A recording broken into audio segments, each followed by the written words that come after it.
Me voici donc dans l'assistant IA.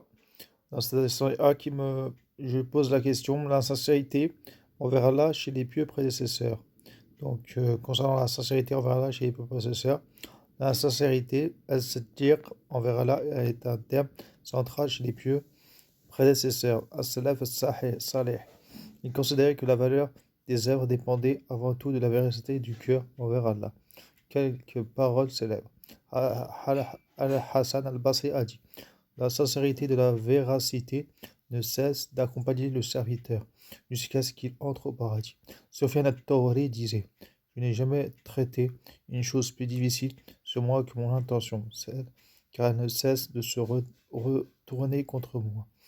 Fidèle Ibn Iyad a expliqué: délaisser une œuvre pour les gens et de l'ostentation, accomplir une œuvre pour les gens et de l'ostentation, la sincérité, et qu'Allah te préserve des deux.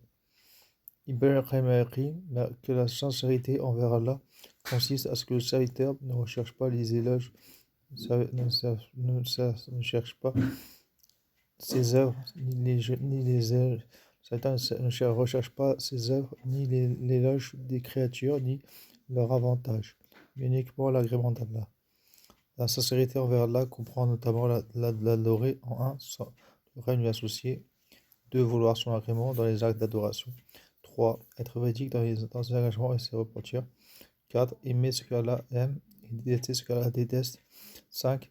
Persévérer dans l'obéissance même lorsque personne ne regarde. Allah dit dans le Coran: parmi les croyants, il y a des hommes qui ont été sincères dans leur engagement envers Allah. Soit Al-Ahzab, soit 33, verset 23.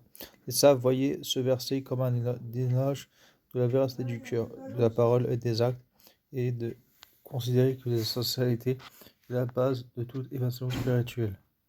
Voilà, c'était concernant la sincérité envers Allah chez les pieux